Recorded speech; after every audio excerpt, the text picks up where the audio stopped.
ونشهد أن سيدنا ومولانا ومنجانا ومولانا محمدا عبده ورسوله أرسله بالحق بشيرا ونذيرا وداعيا إلى الله بإذنه وسراجا منيرا. أما بعد، أعوذ بالله من الشيطان الرجيم. بسم الله الرحمن الرحيم. قل إن صلاتي ونسكي ومحياي ومماتي لله رب العالمين. صدق الله مولانا العظيم وصدق رسوله النبي الكريم ونحن على ذلك لمن الشاهدين والشاكرين والمؤمنين والحمد لله رب العالمين. إن الله وملائكته يصلون على النبي يا أيها الذين آمنوا صلوا عليه وسلموا تسليما. الصلاة والسلام عليك يا سيدي يا رسول الله وعلى آلك وصحبك يا سيدي يا حبيب الله. اللهم صل على سيدنا ومولانا محمد وعلى آل سيدنا ومولانا محمد قدر حسنه وجماله وجاهه وجلاله وبره ونواله وجوده وكماله وعلى وارث حاله. یا صاحب الجمال و یا سید البشر من وجهك المنیر لقد نور القمر لا يمكن الثناء كما كان حقه بعد الخدا وذلكوی قصہ. اللہ کی سرتاب قدم شان ہے یہ، اللہ کی سرتاب قدم شان ہے یہ. انسان ہی انسان وہ انسان ہے یہ. قرآن تو ایمان بتاتا ہے انہیں اور ایمان یہ کہتا ہے میری جان ہے. حضرات گرامی، آج بحمداللہ تعالی عید الاضحیٰ کا مبارک اور پر محبت پر مغز اور دین کا اہم ستون سنت واقعہ اور یہ نماز فرض اور ادا کرنے کے لیے قربانی کے معاملات آج اللہ تبارک و تعالیٰ نے میری اور آپ کی زندگی میں یہ خوشیاں دیکھنے کی پھر اللہ نے سعادت نصیب کی. اللہ تبارک و تعالیٰ ان سعادتوں کو ہمارے لیے گناہوں کا کفارہ بنائے اور ہماری غلطیوں سے اللہ تبارک و تعالیٰ صرف نظر فرمائے اور اللہ تبارک و تعالیٰ ہمیں اپنے اخیار کے اندر، اپنے نیکوں کے اندر، اپنے اولیاء کے اندر، اپنے پسندیدہ بندوں کے اندر ہمارا شمار فرمائے اور ہماری غلطیوں کوتاہیوں کو معاف فرمائے. حضرات گرامی، آج کے حوالے سے میں چند باتیں آپ کی خدمت میں گزارش کروں گا. اللہ تبارک و تعالیٰ مجھے حق کہنے کی، سچ کہنے کی، مجھے اور آپ کو سب کو عمل کرنے کی توفیق عطا فرمائے. پہلی بات تو یہ ہے کہ قرآن مقدس کی جو میں نے آیہ مبارکہ پڑھی، یہ آیہ مبارکہ حصہ ہے آپ کی اس قربانی کے کرنے کے وقت دعا مانگنے. یعنی جب آپ اپنی قربانی کرنے لگیں تو اس وقت اس آیہ مبارکہ کو پڑھا جاتا ہے.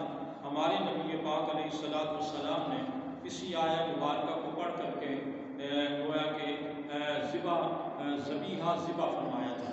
اور یہ پھر ذرا سن لیں. قل ان صلاتی و نسکی و محیای و مماتی للہ رب العالمین وحدہ لا شریک لہ وبذالک امرت وانا من المسلمین اللہم لک و منک بسم اللہ اللہ اکبر. یہ پیارے نبی پاک علیہ السلام نے یہ پڑھ کر کے ذبح فرمایا تھا اور اپنے ہاتھ مبارک سے ذبح فرمایا تھا. اب آ جائیے جو میں مضمون آپ کے سامنے رکھنا چاہوں گا وہ اس پر توجہ دے دیں. اللہ ارشاد فرماتا ہے قل کہہ دو اے محبوب صلی اللہ علیہ وآلہ وسلم، اے محبوب صلی اللہ علیہ وسلم آپ کہہ دو. اچھا، یہ بات ذہن میں رکھیں کہ ہمیں اللہ نے جو کچھ بھی دیا ہے وہ پیارے محبوب کے ذریعے دیا، پاک پیارے محبوب کے صدقے میں دیا. سبحان اللہ. اگر نبی پاک علیہ السلام اس کائنات میں جلوہ فروز نہ ہوتے تو یقین فرمائیے یہ کائنات ہی معرض وجود میں نہ آتی. یہ کائنات ہی معرض وجود میں نہ آتی. کتاب فطرت کے سرورق پر جو نام احمد رقم نہ ہوتا تو نقش ہستی ابھر نہ سکتا، وجود لوح و قلم نہ ہوتا.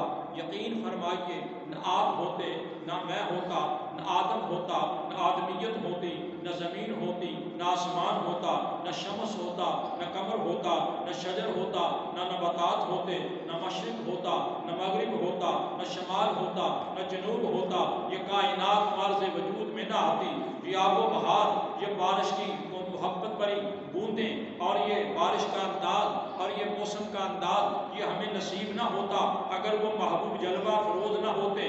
اللہ تبارک و تعالیٰ نے اس امت مسلمہ پر جو کچھ بھی نافذ کرنا تھا، جو احکامات دینے تھے، جو بات کرنی تھی، اس نے وہی میرے آقا کو کی۔ کیوں؟ اس لیے کہ تم میں سے، ہم میں سے کوئی اس قابل نہ تھا کہ جو ان کی وحی کو، اللہ کی وحی کو وصول کر سکتا نہیں، کوئی اس قابل تھا ہی نہیں۔ جب تھا ہی نہیں تو پھر اللہ تبارک و تعالیٰ نے اسی محبوب کو چنا، میرے لیے چنا، آپ کے لیے چنا، انسانیت کے لیے چنا، مشارق و مغارب کے لیے چنا، جنوب و شمال کے لیے چنا، کائنات کے لیے چنا، انسانیت کے لیے چنا۔ فرمایا محبوب ذرا تم کہہ دو، سبحان اللہ، محبوب تم کہہ دو۔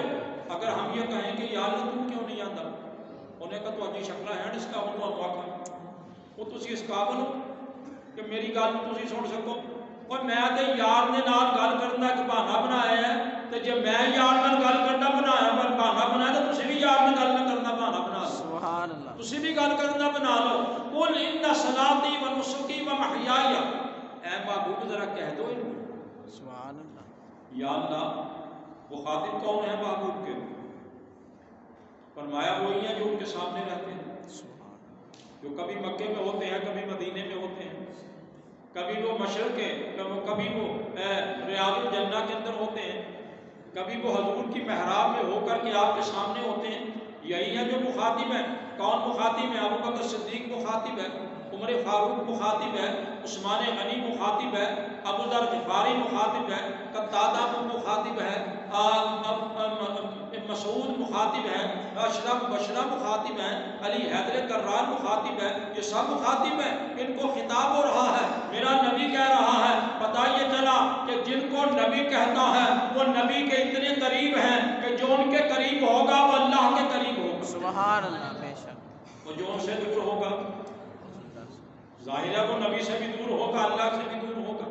اور یہی تو وجہ ہے کہ اللہ تبارک و تعالیٰ نے جو اقرب تھے نبی کے ان کو آج بھی ان کے پاس رکھا ہوا، سبحان اللہ، جو اقرب تھے نبی کے ان کو آج بھی ان کے پاس رکھا ہوا ہے۔ دنیا والوں تم نبی پر درود پڑھو اور درود پڑھ کر کے یہ کہو اللہم صلی علی محمد وعلی آل محمد، تو وہ درود کہاں جاتا ہے؟ وہ سبز امت میں جاتا ہے، سبز امت کی جالیوں میں جاتا ہے، جالیوں کے اندر جاتا ہے، قبر مبارک پہ جاتا ہے، نبی کے مزار پہ جاتا ہے، نبی کی بارگاہ میں جاتا ہے، نبی ان کو سنتا ہے اور نبی سن کر کے میرے نبی کا ارشاد ہے قسم و صلاۃ علی محبتی، محبت والا کہیں بھی درود پڑھے میں تو سن لیتا ہوں، سبحان اللہ، سن لیتا ہوں۔ فرشتے بھی پہنچاتے ہیں، فرشتے بھی پہنچاتے ہیں، اور جو اس قابل نہیں کہ وہ نبی علیہ الصلوۃ والسلام کے قریب جائیں ان کا درود فرشتے پہنچا دیتے ہیں، اور جو قریب والے ہیں ان کا نبی خود سن لیتا ہے۔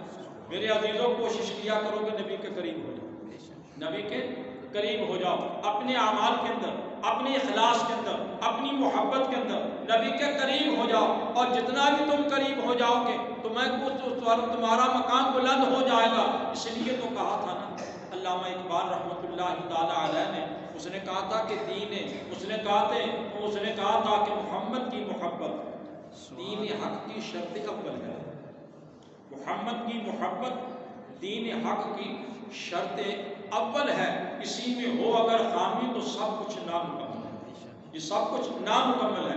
آپ کس لیے آئے؟ نبی کی محبت میں آئے۔ تھوڑا سن لیجئے، فرمایا ان صلاتی، بے شک میری نماز، کون کہہ رہا ہے؟ نبی، کون کہہ رہا ہے؟ نبی، نماز، میری نماز، ونسکی، اور میری قربانی۔ پہلا نمبر کس بات کا آیا؟ نماز کا۔ پہلا کس کا آیا؟ نماز کا۔ اور اگر میں یہ لفظ کہہ دوں تو بالکل حقیقت کے ٹھیک ہوگا کہ جو آدمی نماز نہیں پڑھتا اس کی قربانی نہیں ہوتی، جو آدمی نماز نہیں پڑھتا وہ لاکھ قربانیاں دے، اس کی ایک قربانی بھی قبول نہیں، اس کی قربانی فضول ہے۔ اگر تو نماز کا انکار کرتا ہے تو کافر ہے، اور اگر نماز پابندی سے نہیں پڑھتا تو فاسق ہے، اور اگر نماز وقتوں پہ وقت پڑھتا ہے تو گناہگار ہے۔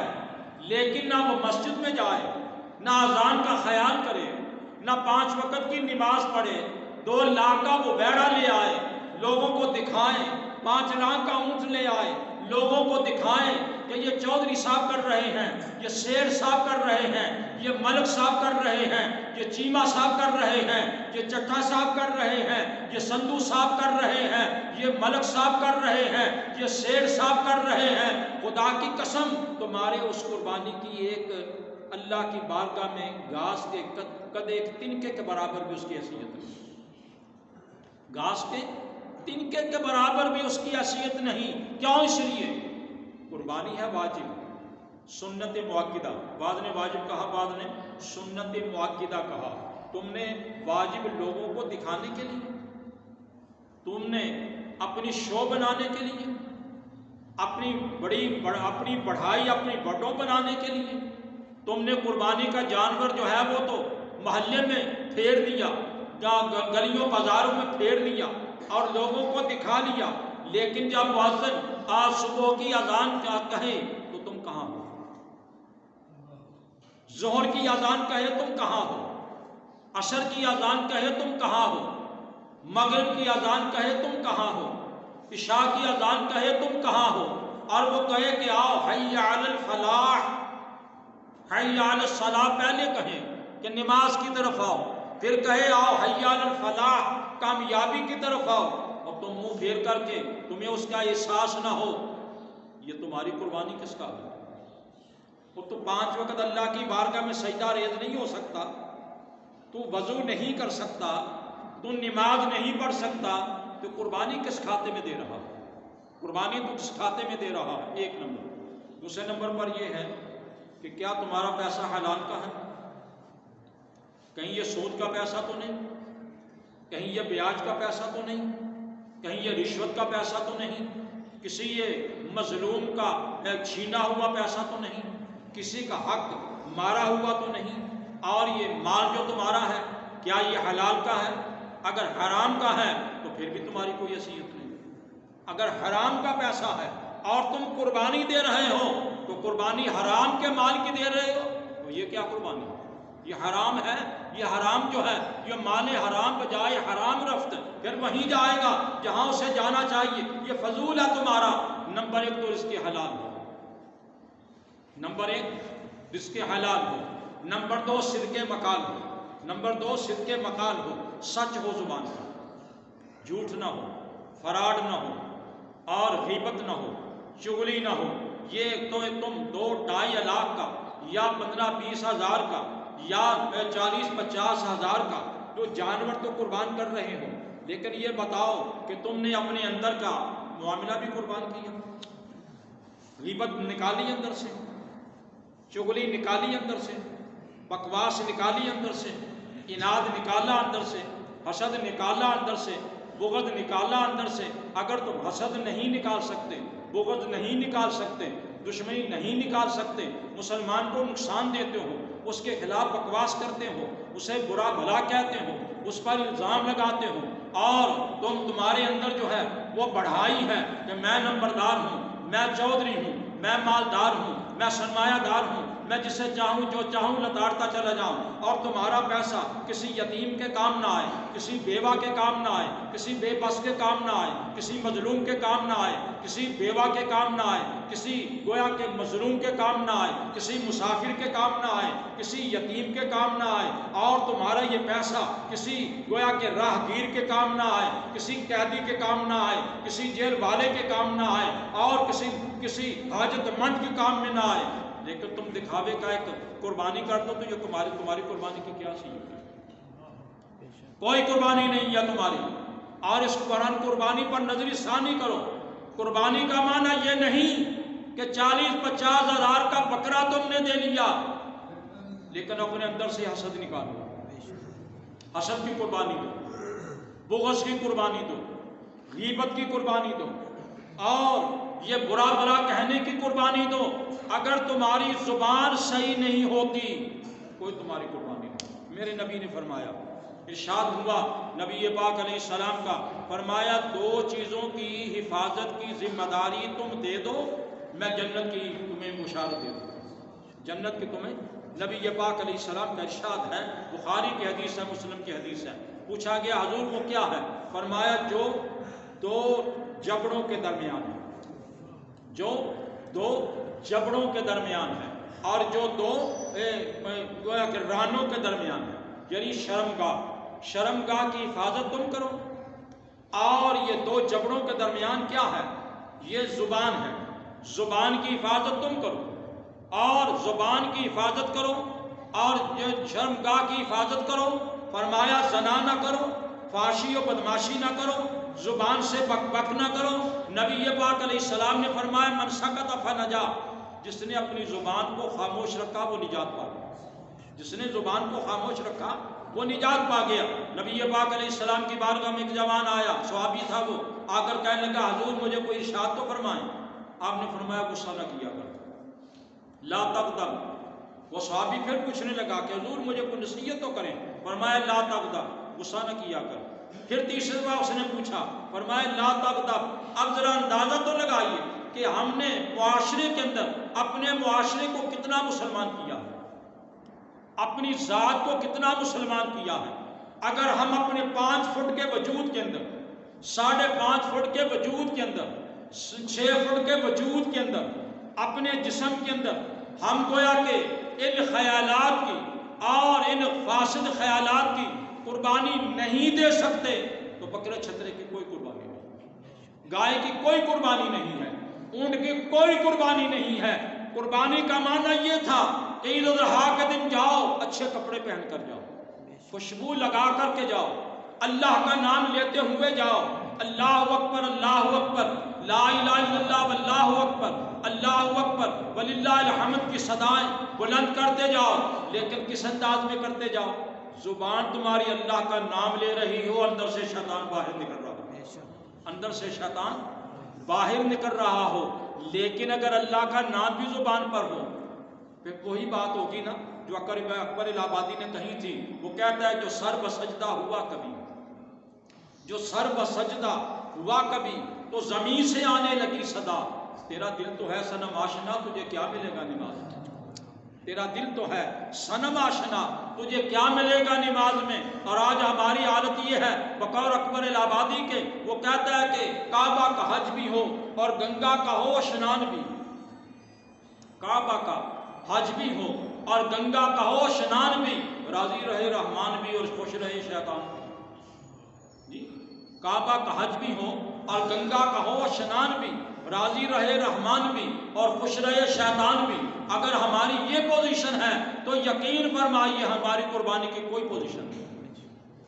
آج حالات کیا ہیں ملک کے اندر، ملک کی نہیں پوری دنیا کے اندر کہلانے والے مسلمان کس کیفیت میں ہیں؟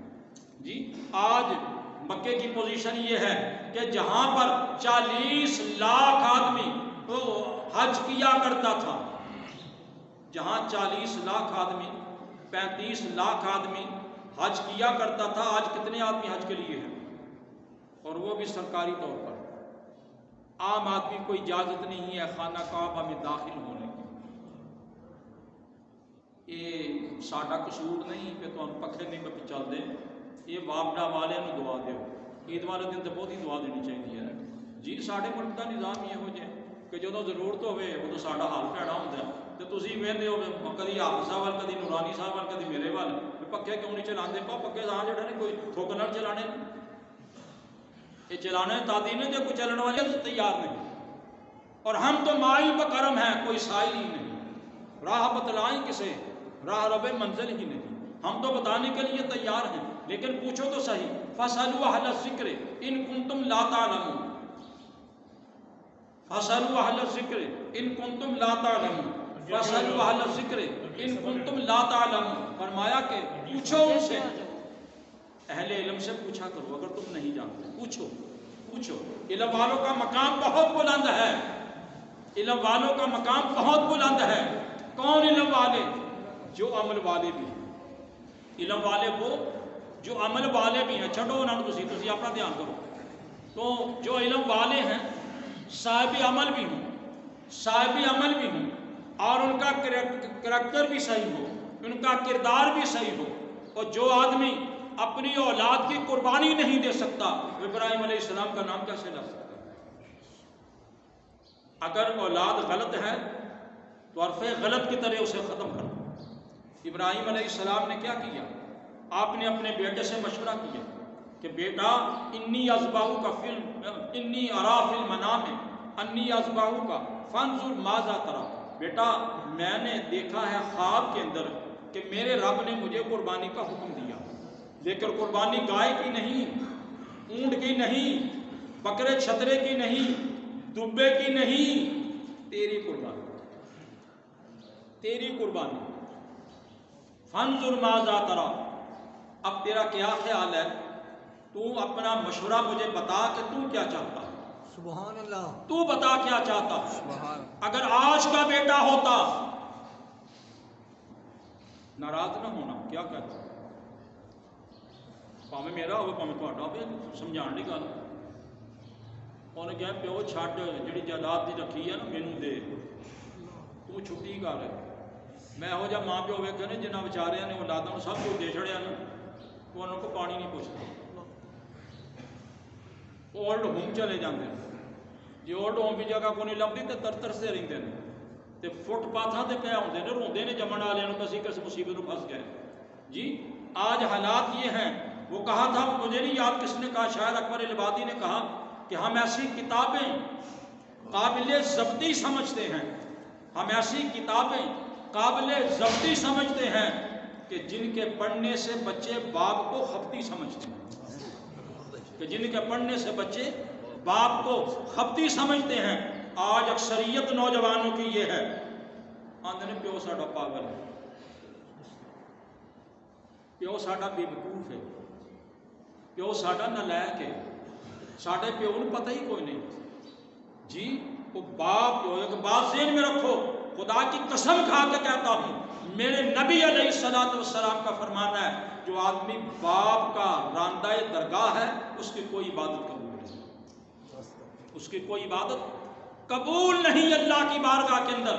اور دنیا میں اگر کسی نے جہنمی کو دیکھنا ہے تو اپنے باپ کے نافرمان کو دیکھ، اپنی ماں کے نافرمان کو دیکھ لے، شکل و صورت میں وہ انسان نظر آئے گا لیکن وہ بندر سے بھی بدتر نظر آئے گا، بندر سے بھی بدتر نظر آئے گا، کیونکہ رب کا ارشاد ہے کہ وَقَضَىٰ رَبُّكَ أَلَّا تَعْبُدُوا إِلَّا إِيَّاهُ وَبِالْوَالِدَيْنِ إِحْسَانًا۔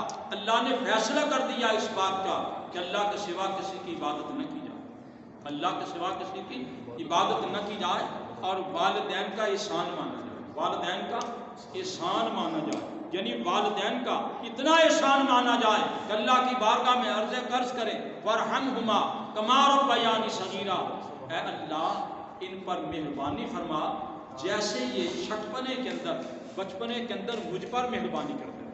ذرا اندازہ تو لگائیے، میں پیدا ہوا اس قابل نہ تھا کہ میں ماں کا دودھ بھی پی سکتا، اٹھ کر چل سکتا، لیکن میری ماں نے مجھے سنبھال کر کے بڑی عزت و احترام سے، بڑی محبت سے مجھے وہ مقام دیا، اور پھر وہ اتنا مقام دیا، مجھے یاد آیا نبی پاک علیہ السلام سے ایک آدمی نے پوچھ لیا کہ میں نے اپنی والدہ کو اپنے کاندھے پہ اٹھا کر خانہ کعبہ کا طواف کیا، میں نے حج کروایا۔ یہ جو لوگ حج پہ گئے ان سے پوچھیں کہ مکہ سے منا سے عرفات کتنا فاصلہ ہے آنے جانے کا، اور وہ اٹھا کر کے لایا ہے اور اس نے سارے مناسک حج ادا کیے ہیں۔ میرے آقا نے فرمایا تو پھر کیا ہوا؟ کہنے کا حضور فرمائیے میں نے ماں کا حق ادا کر دیا۔ فرمایا تم نے تو ماں کی ایک رات کا حق ادا کیا، ایک رات کا حق ادا کیا۔ اج لوگ ماواں نوں جڑا نا کھو کٹ دے، اور نوجوان جنہاں دیا شادیاں ہوئیاں نے وہ زنانی نوں ترجیح دیندے نے تے ماں نوں جڑا نا چھبیاں دیندے، ماں نوں چھبیاں دیندے۔ جی اور حقیقت تو یہ ہے کہ تیری اولاد اور تیری بیوی اس وقت قابل قدر ہے جب تیری ماں قابل قدر ہے، جب تیرا باپ قابل قدر ہے۔ یہاں تک مجھے یاد آتا ہے سیدنا عمر فاروق رضی اللہ تعالیٰ عنہ نے اپنے بیٹے کو کہا کہ بیوی کو طلاق دے دے، انہوں نے پسند پیش کیا، وہ نبی پاک کی بارگاہ میں چلے گئے، جا کر کے نبی پاک علیہ السلام سے شکایت کی. نبی پاک علیہ السلام نے بلا کر فرمایا کیا بات ہے عبداللہ، تم اپنے باپ کی بات کیوں نہیں مانتے؟ انہوں نے کہا جی میری بیوی میں کوئی قصور نہیں ہے اور میرا والد کہتا ہے. فرمایا والد کی بات جو ہے وہ اس کو قصور کے وہ اعتراضوں میں تولتے ہیں. باپ کا حکم جو ہے وہ نافذ ہے، باپ کا حکم جو ہے وہ نافذ ہے. اور یاد رکھیے کہ جو آدمی باپ کا نافرمان ہے، ماں کا نافرمان ہے، وہ 1000 سجدے زمین پر کر دے، خدا کی قسم اس کا ایک سجدہ بھی قبول نہیں اور وہ جہنمی ہے. میں فتویٰ دے رہا ہوں کہ وہ جہنمی ہے. جو والد کا نافرمان ہے، جو والدہ کا نافرمان ہے، ایسے ذرا آگے آ جائیں جو حقوق والی بات نہیں ادا کرتا، جو بہن کا حق نہیں ادا کرتا، جو بھائی کا حق ادا نہیں کرتا، اور جو رشتہ داروں کا حق ادا نہیں کرتا، جو محلے میں رہتا ہے ہمسائے کا حق ادا نہیں کرتا، وہ جنتی کہلانے کا حقدار نہیں. جنتی کہلانے کا حقدار نہیں، جنتی کہلانے کا حقدار نہیں. کیوں؟ اس لیے کہ ہمسائے کا ایک حق ہے. اٹھ بہت تھوڑا دل کرتا پیا نہیں تھی رہ سکتے، نالے آنا بھی تو اتنا ہی ہوتا کہ کہڑا ملنا ہوتا کا حق. ذرا اندازہ لگائیں حضرت اسماعیل نے کیا کیا. علامہ اقبال کیا کہتا ہے رحمت اللہ تعالیٰ علیہ، کہتا ہے وہ فیضان نظر تھا یا کہ مکتب کی کرامت تھی. وہ فیضان نظر تھا یا کہ مکتب کی کرامت تھی. سکھائے کس نے؟ اسماعیل کو آداب فرد نے. اسماعیل علیہ السلام کون سی یونیورسٹی میں پڑھے، کون سے کالج میں پڑھے، کون سے گویا کے اسکول میں پڑھے، کون سے گویا کے وہ ٹیوشن سینٹر میں گئے، کہاں گئے، لیکن ایک والدہ ہے ادب کا علم، انہوں نے ادب کا علم پڑھا. نبی پاک علیہ السلام نے کہاں تک ادب سکھایا. ایک یہودی پورا جا رہا تھا، اس سے آگے ایک نوجوان جا رہا تھا.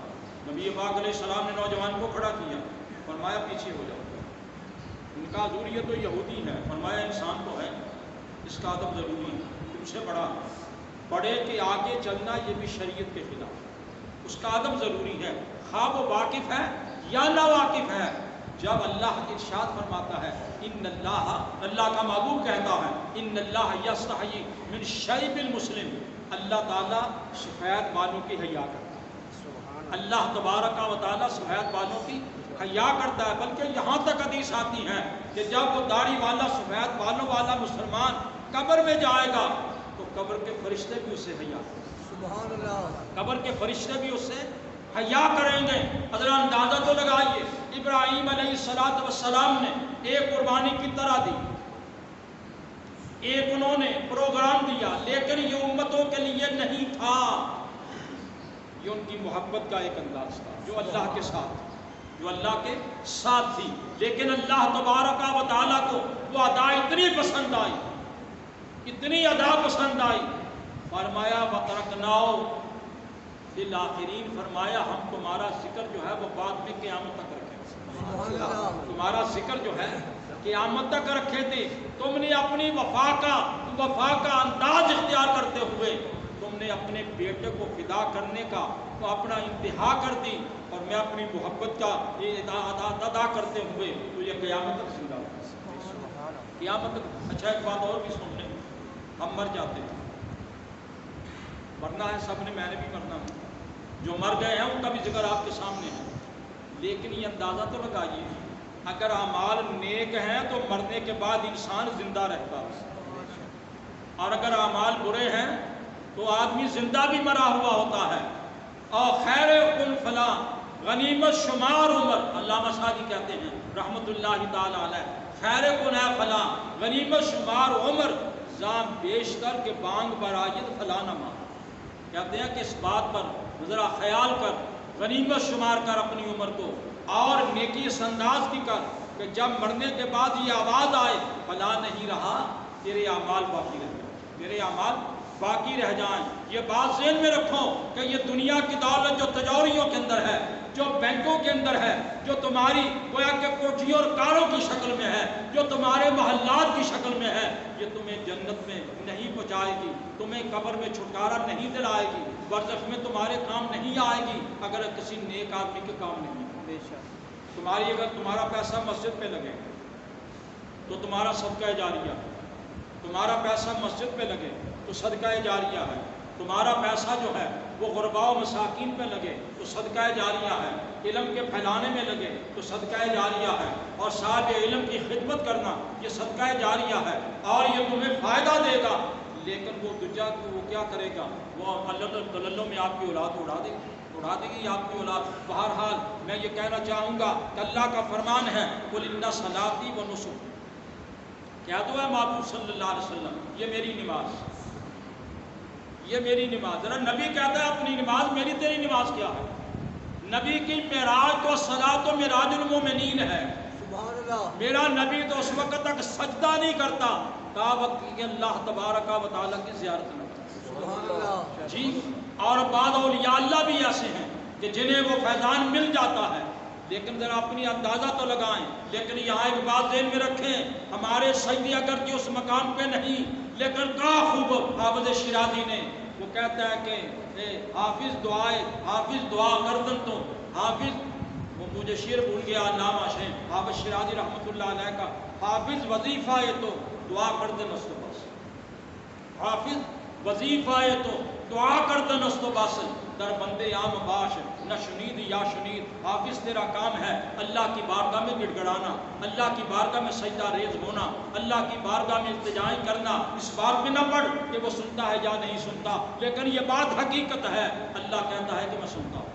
نعرہ تکبیر، نعرہ رسالت، اللہ کہتا ہے کہ میں سنتا ہوں۔ جب وہ سنتا ہے تو پھر سنانے کے لیے تم آواز، جب مؤذن کہتا ہے حی علی الصلاۃ، پھر اللہ کی طرف کیوں نہیں آتے؟ سبحان اللہ۔ ایمان نہ دسو، ناراض نہ ہونا، آ جڑی نماز پڑھن آئے ہو